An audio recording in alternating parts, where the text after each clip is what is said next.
Welcome back, everyone. This is Dave from Corn Productions, here to do another rewatch episode of This Is Us, Season 1, Episode 6, Career Days, in which Jack considers going out on his own with Big 3 construction. Young Randall pretends not to be as smart as he is. Kevin struggles with a scene in his play and finds himself on an interesting little trek with Olivia. And an adult Randall goes through a very early midlife crisis. This episode features one of my all-time favorite Jack stories, which is coupled with an also great young Randall story, as well as a fantastic thread with Kevin. Now that we know that Jack is dead in the present-day timeline, we can start to branch out and get a better idea about who these characters are. And we get a very good glimpse of just who exactly Kevin is, beyond what we superficially know about him up to this point. Before we get into the episode, I want to clarify my intentions going forward.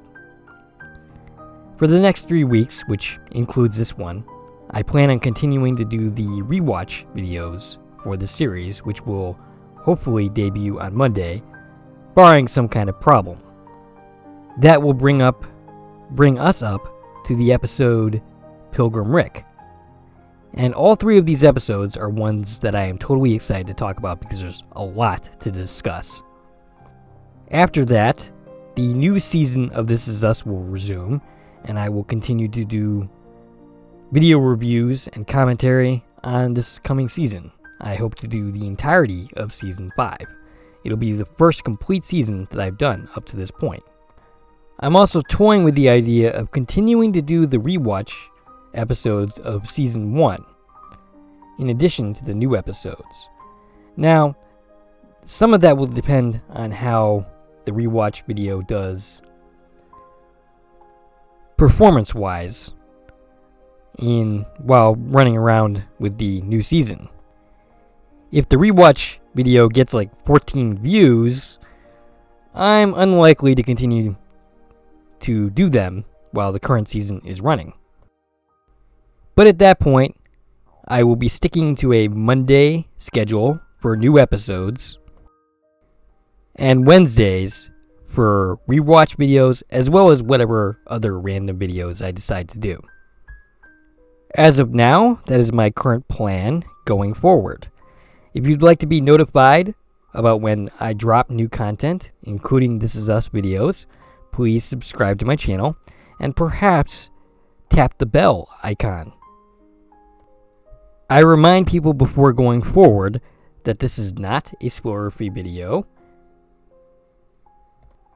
So if you haven't watched this episode as of yet, I would highly recommend going to do so and then watching my video. We open on a montage of Jack. He goes from being a construction guy to getting a desk job with a suit and tie that he's not totally comfortable with. He's not really a suit and tie kind of guy, but he's doing it for his family to make more money. Eventually, Jack gets it in his mind to go out on his own and start Big 3 construction. We see him looking at the blueprints as Miguel, his best friend, comes by to tell him that he's getting promoted and wants Jack to come along with him. But Jack is hesitant to do so. He tells Miguel of his intentions to leave the company to start his own business, and Miguel gives him till the end of the week to change his mind. We cut to Rebecca looking at report cards, specifically Randall's, which contains all B's and C's. For the record, in case you wanted to know, Randall's teacher's name is Patrice Cass. Jack comes home and all the kids are fighting for his attention, the most insistent of which is Kevin, who is working on a model airplane that him and Jack are going to work on later the kids announce that they are all gonna go get some ice cream. When Jack asks Rebecca, "Oh, does that mean that their grades were all good?" Rebecca responds with mostly B's and C's, but she's emotionally drained from doing too much science homework. I hear you, Rebecca. Rebecca shows Jack something that says the teacher, specifically Randall's teacher, wants to meet with them, and Jack is a little confused as to why. Cut to a present-day timeline of William playing the piano for Randall's girls. Randall happens onto the scene to catch the remainder of the performance. Chekhov's piano. That thing where you can't introduce a piano and not expect it to be played later in the episode. And while that's true, what's actually even funnier, or amusing, or interesting to note, whichever you prefer, is that in the montage with Jack, we see Rebecca playing the piano, and it sounds like she's playing the This Is Us theme, and then later we see Kate playing the piano as well. The girls ask William where he learned to play, and William responds that he learned from his father, just like his father learned from his father. The girls ask Randall if he can teach them, but unfortunately, Randall doesn't know how to play. I've been recently watching the Wire podcast from The Ringer with Jamel Hill, and this is what's known as a file this away later moment, at least as far as that podcast is concerned. I'm going to warn you up front, this is an all in all embarrassing episode for Randall. The girls then ask if William can speak at their career day, which Randall poo-poos, saying that there was only one speaker allowed and he's already signed up. But the girls quickly turn on him and say they want William to speak at the career day because he has a cool job, which Randall does not take well. He says, "Hey, you guys love visiting me at the office." And Annie says, "I like spinning in your chair." We saw Jack at the beginning of the episode spinning in his chair. Now Annie has made a reference to spinning in Randall's chair. Again, just something a little bit to note for a later scene. Tess suggests that Randall kinda has a boring job, which Randall once again takes exception to, which is when Kevin happens into the scene, pretending to snore. He says, "Sorry, I fell asleep as soon as I heard the word commodity." And then Tess asks, "Ooh, Kevin, will you talk at career day?" And once again, Randall, getting all uppity, is basically like, "I am doing the career day, I am speaking at it, and it's going to be lit," and then takes off. And Kevin asks, "That's not how you use lit, is it?" "Well, I don't know what you're asking me for, Kevin. I sure as heck don't know." I recently had to look it up in the Urban Dictionary to explain to my daughter what it meant. But the family, including William, by the way, all shake their heads no. Even William, who is no spring chicken, knows that that is not how you use the word lit. We cut to Jack and Rebecca speaking to the vice principal, who is telling them that their son is gifted. Jack is confused about that because his grades are not so hot, and he asks the vice principal, "What's up with that? Is his teacher prejudiced?" Which Rebecca admonishes him for. And no, the vice principal suggests that usually in this case, what is going on is that Randall is not being challenged enough. The vice principal suggests that perhaps they want to consider a different school for Randall, specifically Haynes Academy for Advanced Children. Jack is against it, and Rebecca is getting annoyed with him. Jack brings up the fact that Randall is one of the few black kids at this school, and sending him to this other one will only worsen that particular problem. Jack is well-meaning in this scene, and he is throughout the episode, even though some of his motivations are not pure exactly, but he is also very, very wrong.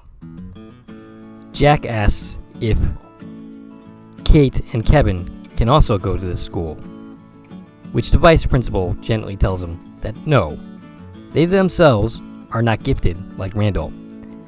And Jack says that all of his kids are exceptional. Once again, Jack is not quite right in this scene. I understand where he's coming from, but he's wrong. We cut to a scene of Kevin rehearsing his play. A scene which deals with grief about his deceased wife, and he's really struggling with it. The director calls him out on it. He asks, why is it that when they arrive at this scene, which should drive the audience to tears, does Kevin summon all the emotional weight of a Google Maps app? Kevin blames the words, which the girl sitting next to the director objects to, saying, "How would you know? You've never said them." This character, by the way, is Olivia's sister, and she will become a bit of a player as season 1 progresses. But as of now, this is all she gets. The director ends up asking Kevin, "Have you ever lost anyone?" And Kevin seems almost offended by the question. Of course he has. The director tells him, "I don't believe you." And Kevin comes back with, "It's not my job to convince you." But the director starts yelling at this point, "Yes, it very much is your job to convince me that you lost someone." Finally, Olivia steps in, which was curious. She defends him. She insists that he will get there. And given the tone of the relationship in the last episode that we saw her, it's a little surprising that she's defending him at all. As the rehearsal breaks up, Olivia asks Kevin what he's doing tomorrow. And he responds, "Oh, well, I figure I'd spend the day feeling like a failure." Well, that sure sounds like a fun activity, Kevin. But then again, I've done that, so no, that doesn't sound like a fun time to me. Olivia instead suggests, "Why don't we go to a party?" When Kevin asks for details, Olivia says that she will text him the address. I smell a trap. We cut to Kate, whose plotline I'm pretty much going to ignore for this episode. It's not bad per se, it's just that it didn't inspire too much commentary from me. But there are 3 things that I'm going to bring up before moving on. Number 1, Kate kept a job with Toby's ex-wife. That's a little surprising. I mean, I kind of knew it coming in, but my reaction when I first saw the episode all those years ago was, Kate actually kept this job? I don't know. Toby's a better man than me because this is not a situation that I would be remotely comfortable with. Secondly, the character that plays Josie is only credited with appearing in 2 episodes of the series, which means that after this episode, we don't see the character again, unless for some reason they recast, but I honestly don't remember either way. Thirdly, or rather lastly, because I don't think thirdly is a word, but anyway, in the final scene of this thread, Kate has a moment with Josie's daughter, who's been tormenting her throughout the episode. She brings up that she had, or has, a very pretty mom in Rebecca, and that as a kid she kind of resented that. And that as a result, she doesn't really talk to her mother much now. This is the first hint in the series that Kate's relationship with her mother is not all that great. It's funny to note, and I think I may have before in one of the prior rewatch videos, that adult Rebecca really does not factor too much into the first season. We cut to Randall rehearsing his speech for his daughter's career day to Beth. And I must say, I watched this episode, and even after watching this entire episode and hearing several explanations as to what Randall does, I don't understand what Randall does. And as it turns out, Beth doesn't even really understand what Randall does. Beth gets to the heart of the matter. What is this about? And Randall brings up that with William coming back into his life, William being an artist who can play the piano, a writer, maybe Randall has it in him to be artistic, a side that was never nurtured because they did not know who his father was. Maybe he wasn't meant to be a math geek who wears a tie. Maybe that's not the life he was meant for.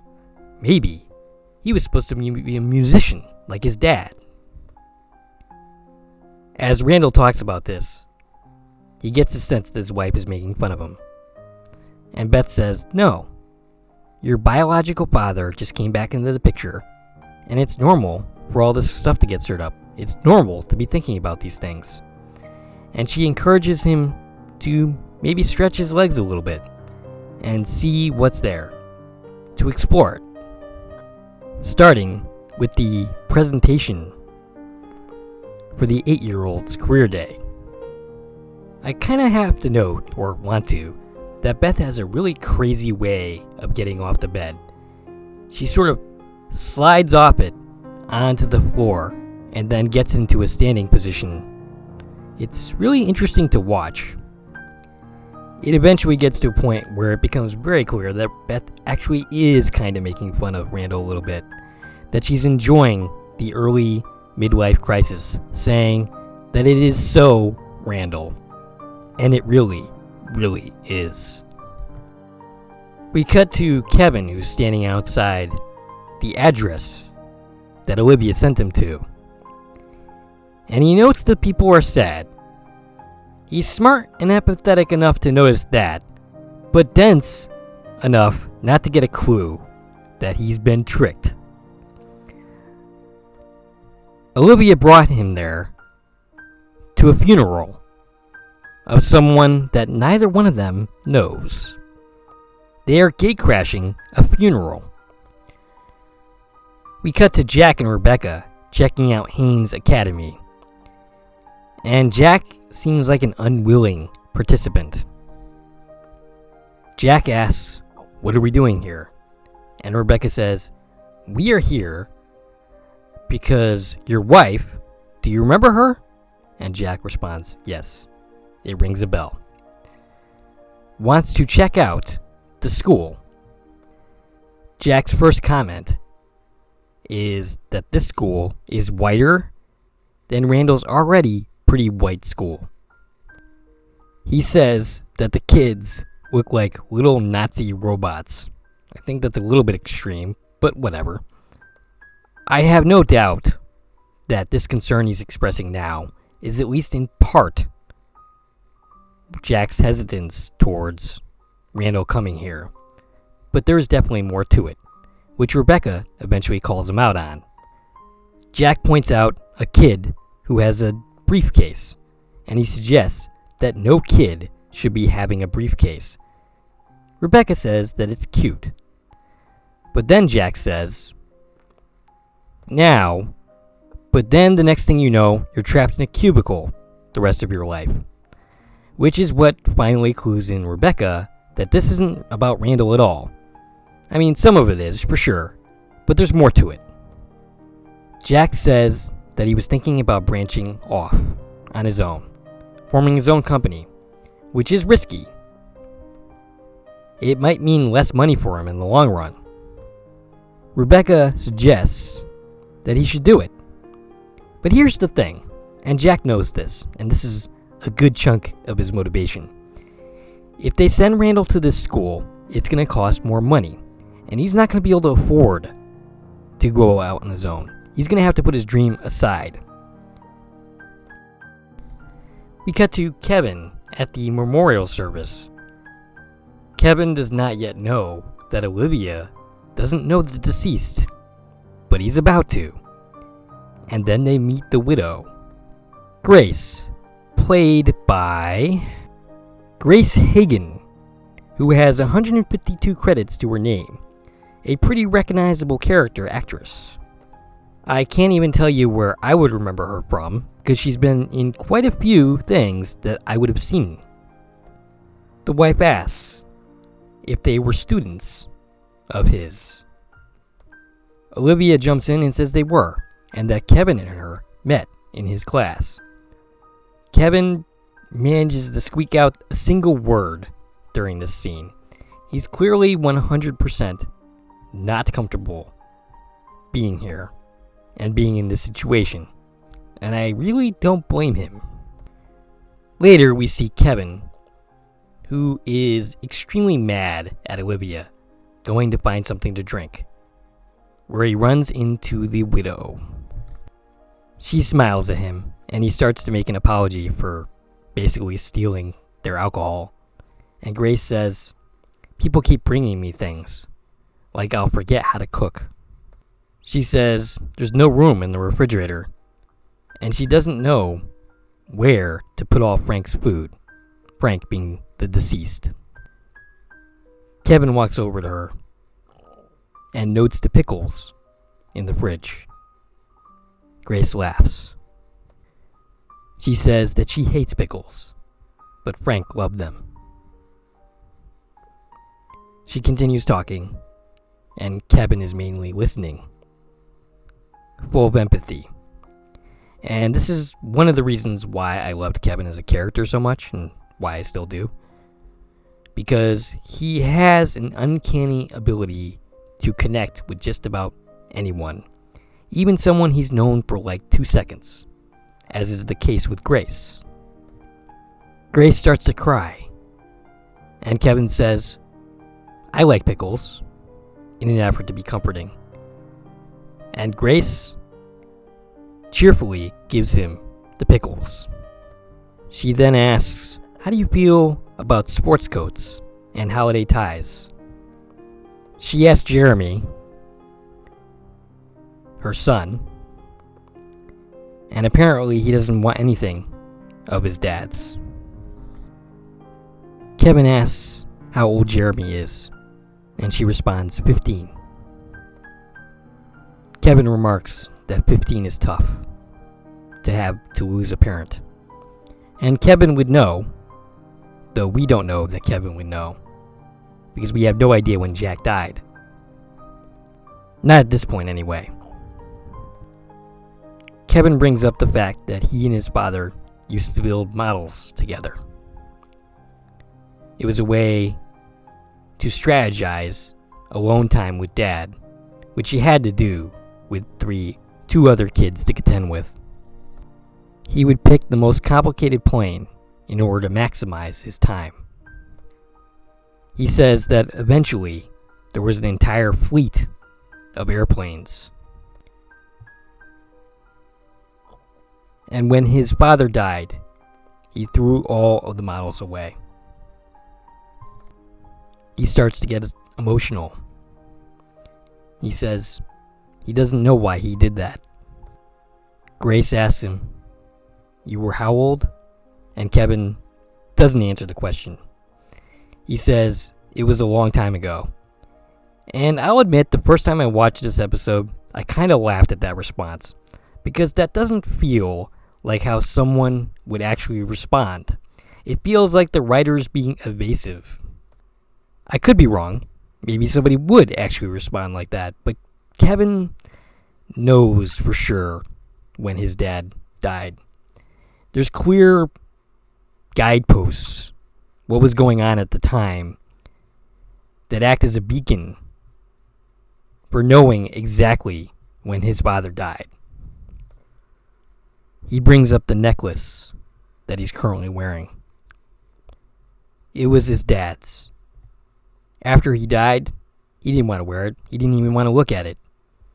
Now he wears it all the time and he can't take it off. It's all that he has left of his dad. He starts to cry, and Grace gives him a hug and tells him it'll be okay. And then Kevin is basically like, what am I even doing? This is so stupid. I'm supposed to be comforting you, and here I am snotting on you. Grace laughs and then asks him, who were you again? This was probably my favorite Kevin scene up to this point in the series. It's the clearest look that we have at Kevin the character. It's the closest we've come to understanding him. He is more than he seems on the surface. Is he full of himself? Absolutely. But he's also capable of great empathy. Self-involved? Sure. A little bit of an ego? Absolutely. But the thing is, Kevin also doesn't think very much of himself at all. Kevin is deeply insecure. He wasn't there the night his father died. And I'm sure there are many nights where he wished he was, thinking maybe he could have done something. In the finale of Season 4, during his fight with Randall, he says he would have walked through fire to save Jack. But at the time, he was severely injured, walking around on crutches. I don't know if Kevin believed that he would have been able to do anything or not. I don't think so. I think if he had been there the night of the fire, he would have perished in that fire. He had no way to get out of that house, not in the condition he was in. And on top of that, he was not on good terms with his father. He had had an argument with him before going over to Sophie's house. He never had a chance to patch things up with him, and that haunts him. Cut to Jack picking up Randall from Yvette's, who we met in the pool, episode 4 of this season. Jack brings up the possibility of sending Randall to the school for gifted children. And it takes Yvette a little bit to realize exactly what Jack is asking of her. And she responds by saying, oh, I see why you're running this by me. You want the black seal of approval for any messed up parenting decision you want to make. And Jack asks, how is it messed up? I just don't want Randall to feel any more different than he already does. And then she responds, okay, so you want to hold Randall back because he's black. Jack once again objects. And Yvette says, look, Jack, Randall is special. And if you're looking for me to tell you that it's okay to deny him a special opportunity, then you best find yourself a different black person. Now, I for one don't think that Jack has the motivations that Yvette assigns to him. He's still wrong, but he's not wrong in the way that she's suggesting. I believe he genuinely wants what's best for his son, even if it conflicts with his own desires. He wanted to know what was right, and Yvette told him exactly what was right. Cut to Randall and the career day. He has the misfortune of following up a firefighter, but that's not really where things go off the rails here. Randall decides that he's going to explain his job in musical form, playing a piano that he doesn't know how to play. And here's where Chekhov's piano goes off.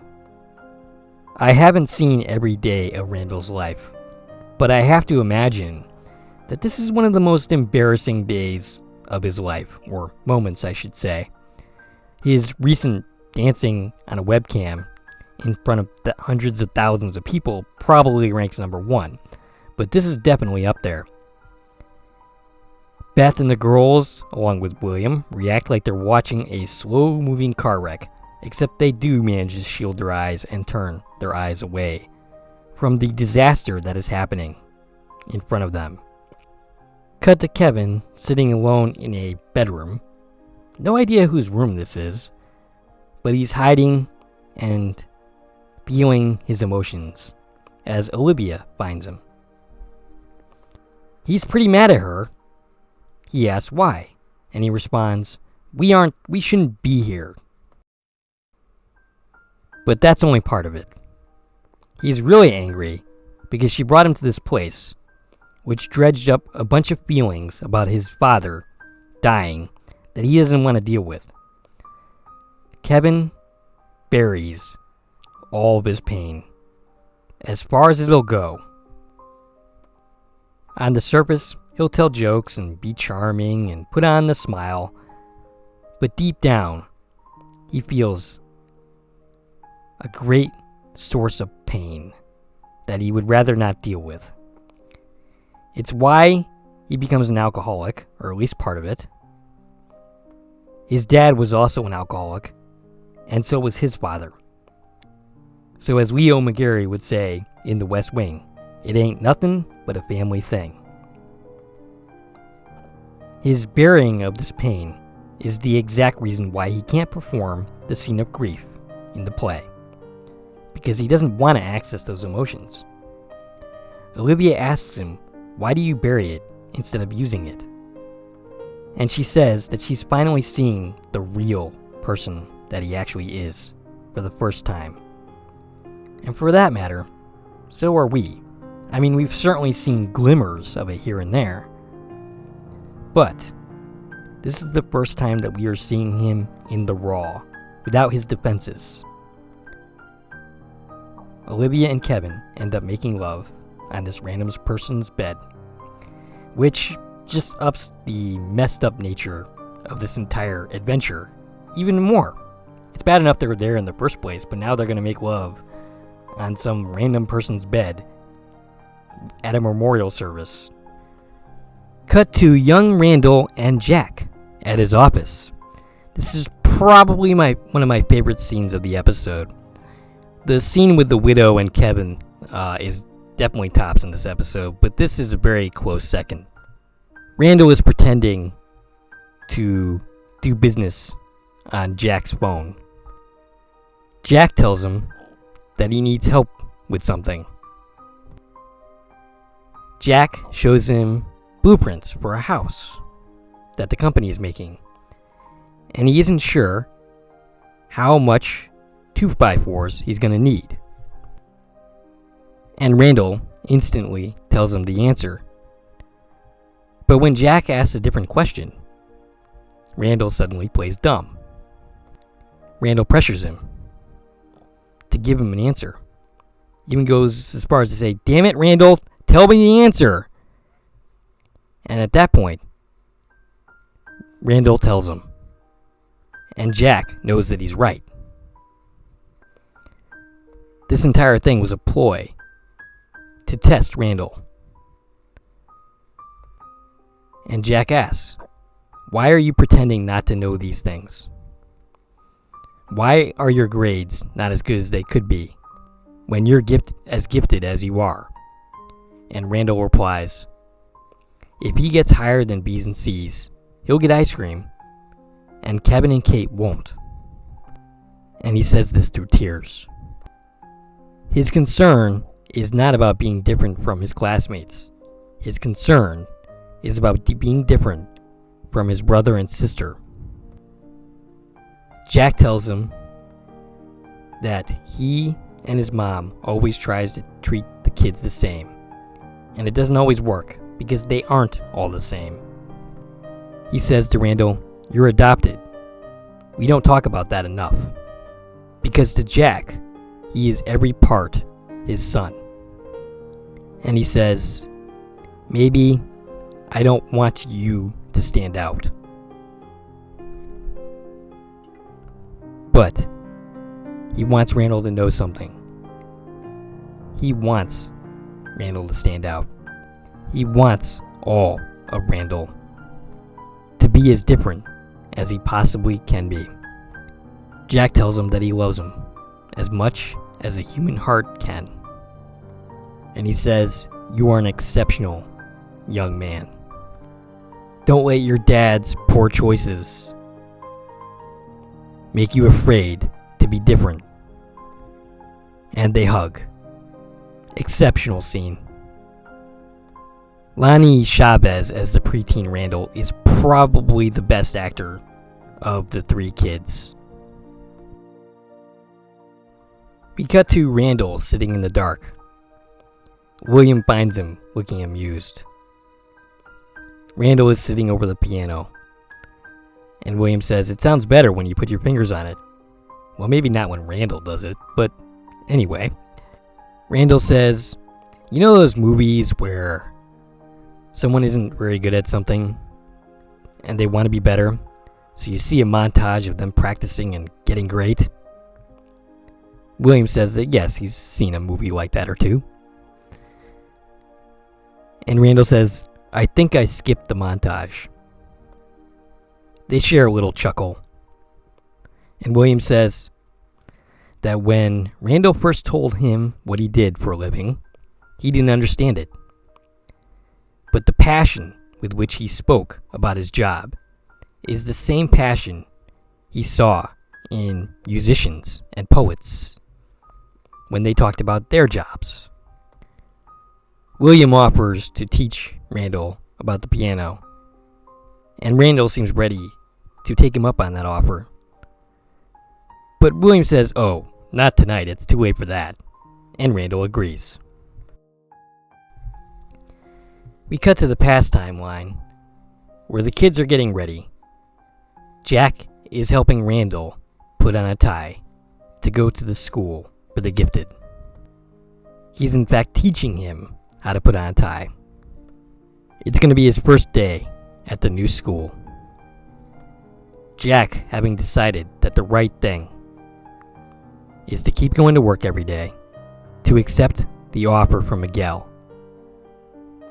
to put his dreams aside, once again for the sake of his family. Cut to an adult Randall putting on his tie.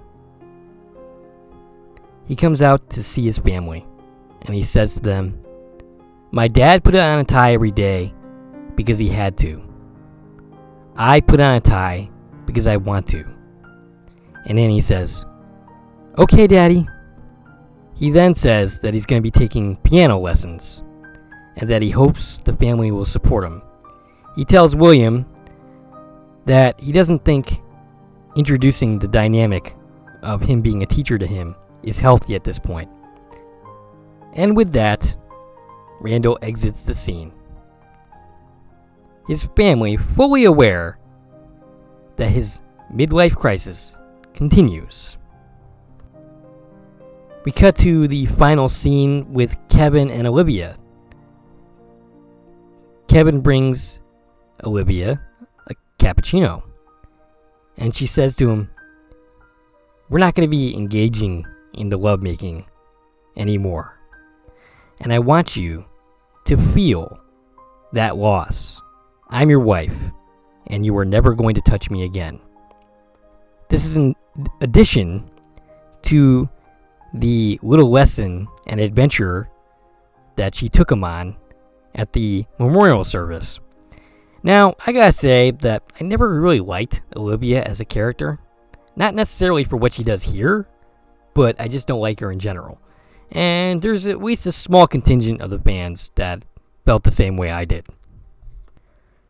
We cut to Jack accepting the promotion with Miguel.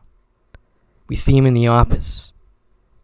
We see his little sketch pad of Big 3 construction. He puts it in a drawer, metaphorically putting his dreams away. We briefly see Jack sending Randall off to his new school.